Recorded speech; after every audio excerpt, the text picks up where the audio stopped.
He loves his running backs. No question. We got our crew in Minnesota catching up with the newest edition. What a pleasure it is to be joined by new Minnesota Vikings running back Aaron Jones. And Aaron, you just finished your first Vikings camp. We saw you signing autographs, tossing footballs to the fans, and just being yourself. Walk us through just what this transition has been like for you, and now being able to see fans for the first time. The transition has been great. The community, the team, they wrapped their arms around me, made me feel very welcome. And honestly, it feels like I've been here for longer than I've been. Like, been here for 2 years or so. So I feel like I fit right in. And like I said, God doesn't make mistakes, and I'm right where I'm supposed to be. I mean, I don't want to say this is the elephant in the room, but I mean, you're on this side of things now. Heard your first Skol Chant from the fans. Yep. From this vantage point, what has it been like being out here with everyone at Vikings camp? The Skol Chant was amazing. I wasn't even expecting it. I was on the other side of the field, and I hear it.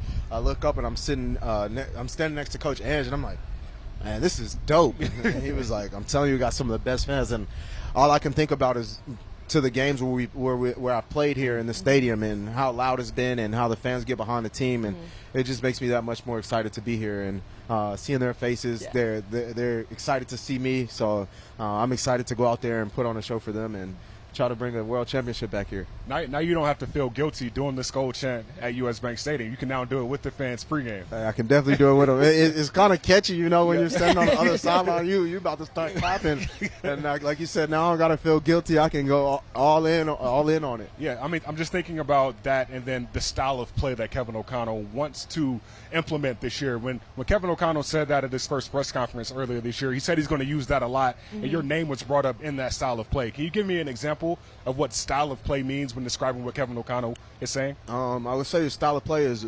what your film says of you. When you cut on the film, what is it saying of you? Are you finishing every rep? Are you around the ball? Are you pushing the pile when your teammate is getting stood up?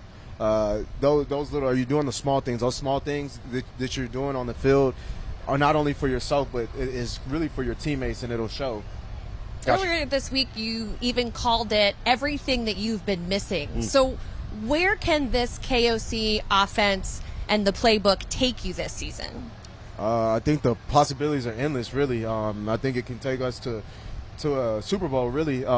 We have so many weapons around. He's really great at scheming players up, getting them open, different combinations. Hey, I want these two players on this side, these three players on this side, switching up combinations, calling certain plays for certain players. And I just feel like I said, we have so many weapons, it's going to be hard to just get a beat on, we got to stop this player. No, because we got this A, B, C, D, E, F, and G, you know, so it's going to be hard to stop. Man, that's so exciting for fans tuning in that are Vikings fans that are trying to figure out what is this new look Vikings offense going to look like with a new quarterback under center. And it's going to be a community effort to what you said. But just thinking about where we are right now in training camp, right? There are no pads going on. You're not really getting tackled. So how do you mentally prepare yourself or physically prepare yourself for game action with no pads on? You still go through as if you're playing. You know, your track's got to be online with the O-line, so when you are running the ball in practice with no pads, you're able to cut back when you're supposed to cut back. The lane will be there, and then if there's defenders there, you got to keep your pads down, because if they're not, you're going to hear about it in the meet room. Coach Mod, he's going to let you know, and it's those little things that prepare you for when you do have the pads on, and it'll just be second nature when those pads come on. I listened to a conversation you had recently where you said you feel like people are sleeping on you as a running back. Where do you get that feeling from? I feel like we all knew about you. Yes. I feel like people know about me, but they don't rank me up there in the top 5 of the backs in the league, or even the top 10. I think the ranking came out for backs, and they had me at like 18 or something like that. And you know, I look at it, but I don't get too much into it, because I know my stats speak for themselves, and at the end of the day, I'm going to put my head down, continue to work, and when it's all said and done, I'll be able to look up and see my stats, and they're up there with some of the best of them as they are right now. How do you use that as motivation? It grows that chip on my shoulder even bigger, you know. I've always been overlooked. Coming out of high school, I had 2 offers. I was a 5th round pick. It was 19 backs. I was the 19 back, so it was 18 backs taken before me. And I know it wasn't 18 backs better than me.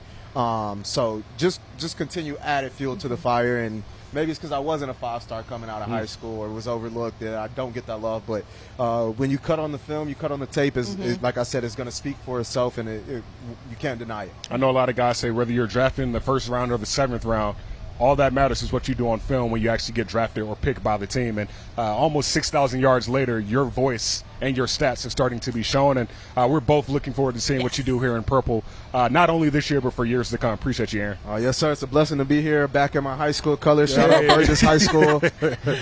Appreciate you. Yeah, thank you, Aaron. Sir. Thank Appreciate you. your time. Thank you. Aaron Jones is going to be a